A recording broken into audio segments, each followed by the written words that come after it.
Hello friends, তোমাদের সকলকে MP magic ম্যাথসে welcome. আশা করছি তোমরা রেগুলার বাড়িতে অঙ্ক অভ্যাস করছো। আজ আমি তোমাদের ডাব্লিউবিপি স্পেশাল ক্লাস করাবো। তার আগে বলে নিই, যারা এখনও চ্যানেলটিকে সাবস্ক্রাইব করোনি তারা কিন্তু চটপট চ্যানেলটিকে সাবস্ক্রাইব করে রাখো। তাহলে আজকের পাঠ শুরু করি। দেখো, যে প্রশ্নগুলো আমি করাবো সেই প্রশ্নগুলো বিভিন্ন পরীক্ষায় এসেছে, বিশেষত ডাব্লিউবিপি পরীক্ষায় এসেছে, সেরকম প্রশ্নই আমি এখানে করাবো স্পেশাল ক্লাসে। ঠিক আছে? তো দেখো, এখানে প্রথম প্রশ্নটা দেখো কি আছে, যে বলছে প্রতীক, স্বপ্ন ও তাদের 5 বছরের সন্তানের বর্তমান বয়সের সমষ্টি 72। তাহলে এখানে কি আছে? প্রতীক, স্বপ্না আর তাদের 5 বছরের সন্তান, আমি ডটটা দিয়ে লিখলাম, হলো বর্তমান বয়সের সমষ্টি, মানে তিনজনের বয়সের সামটা দেওয়া আছে 72 বছর। ঠিক আছে? তিনজনের বয়সের সমষ্টি দেওয়া আছে 72 বছর। বলছে 5 বছর পর তাদের বয়সের গড় কত হবে। 5 বছর পর তাদের বয়সের গড় কত হবে। তাহলে প্রতীপ নয়, প্রতীক আছে, সরি, প্রতীক, স্বপ্না ও তাদের 5 বছরের সন্তানের বর্তমান বয়সের সমষ্টি 72। 5 বছর পর তাদের বয়সের গড় কত হবে। ঠিক আছে? তাহলে দেখো, তিনজনের বয়সের সমষ্টিটা দেওয়া আছে আফটার 5 ইয়ার্স, তার মানে 5 বছর পর তাদের বয়সের সমষ্টি হবে। বয়সের সমষ্টি হবে। বয়সের সমষ্টি কী হবে? দেখো, 5 বছর পর কি, ওরও 5 বছর বাড়বে, ওরও 5 বছর বাড়বে, ওরও 5 বছর বাড়বে, প্রত্যেকেরই 5 বছর করে বাড়বে। তাহলে 5 5 10, 5 15। তার মানে আমরা কি করব, যেহেতু তিনজন আছে, প্রত্যেকেরই 5 বছর করে বাড়বে, সেই জন্য 3 গুণন 5 লিখলাম। এখানে তিনজন আছে তো 3, আর প্রত্যেকেরই কী হবে, 5 বছর করে বাড়বে, সেই জন্য 5 দিয়ে গুণ করলাম। তাহলে টোটাল বাড়ছে কত? 3 5 15 বছর। 3 5 15 বছর। তাহলে 72-এর সাথে 3 5 15 বছর যোগ করে দাও। তাহলে কত হচ্ছে? 5 2 7, 7 আর 1 8। তার মানে 5 বছর পর তাদের বয়সের সমষ্টি হচ্ছে 87 বছর। বর্তমান বয়সের সমষ্টি 72। তাহলে 5 বছর পর তিনজন আছে, 3 5 15 বছর বাড়লো, 15 বছর বেড়ে 5 বছর পর তাদের বয়সের সমষ্টি হবে 87 বছর। এবার কি চেয়েছে? 5 বছর পর তাদের গড়, তাদের বয়সের গড় হবে। ঠিক আছে? তাদের বয়সের গড় হবে, কি করব আমরা, এই যে মোট বয়সটা আছে, বয়সের সমষ্টিটা আছে, একে কি করব, যেহেতু তিনজন আছে 3 দিয়ে কি করব, ভাগ করব। যেহেতু তিনজন আছে সেই জন্য 3 দিয়ে ভাগ করব।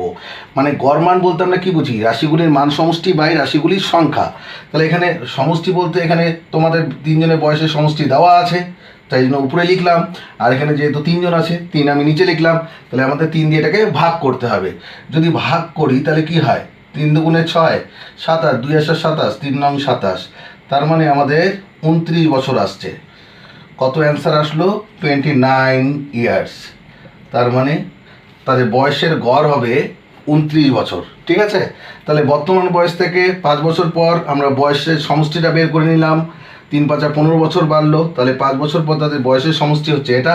এবার বয়সের সমষ্টি যদি বের করতে পারি, তাহলে যেহেতু এখানে তিনজন আছে, 3 দিয়ে এটাকে ভাগ করে দিলাম। ভাগ করে আমরা পেলাম কত? 29 বছর। তাহলে তাদের বয়সের গড় হবে 29 বছর।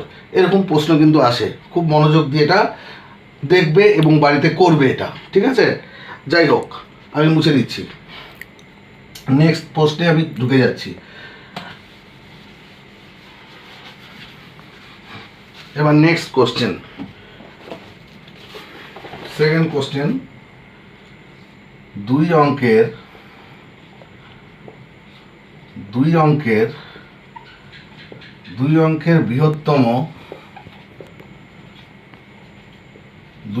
বৃহত্তম ও ক্ষুদ্রতম মৌলিক সংখ্যার গড় কত?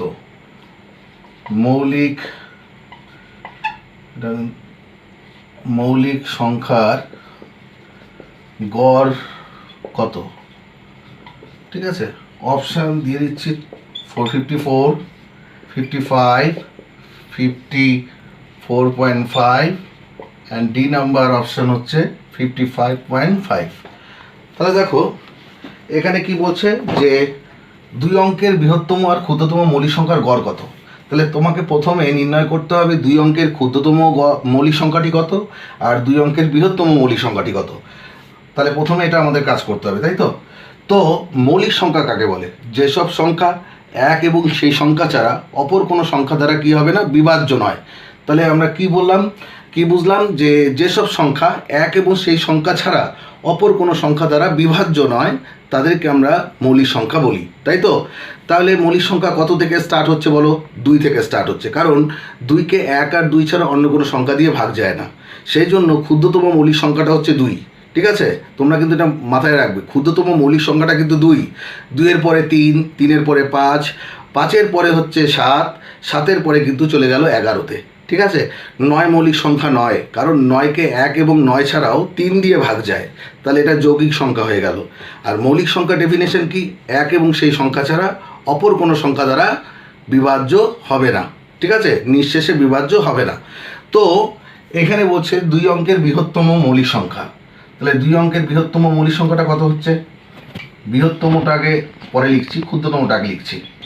দেখো, বললাম না 2, 5, 7, 2, 3, 5, 2, 3, 5, 7, তারপরে তো 11। তাহলে 11 দিয়ে শুরু হচ্ছে, তাহলে 11টা হচ্ছে 2 অঙ্কের ক্ষুদ্রতম মৌলিক সংখ্যা। ঠিক আছে, 2 অঙ্কের ক্ষুদ্রতম মৌলিক সংখ্যা হচ্ছে 11। এবার 2 অঙ্কের বৃহত্তম, 2 অঙ্কের বৃহত্তম মৌলিক সংখ্যা হচ্ছে 97। ঠিক আছে, কারণ 98টা মৌলিক সংখ্যা নয়, 99টাও মৌলিক সংখ্যা নয়। তাহলে 2 অঙ্কের ক্ষুদ্রতম মৌলিক সংখ্যা হচ্ছে 11 আর 2 অঙ্কের বৃহত্তম মৌলিক সংখ্যা হচ্ছে 97। এবার আমরা এই দুটোকে যোগ করব। 7 আর 1 8, 9 1 10।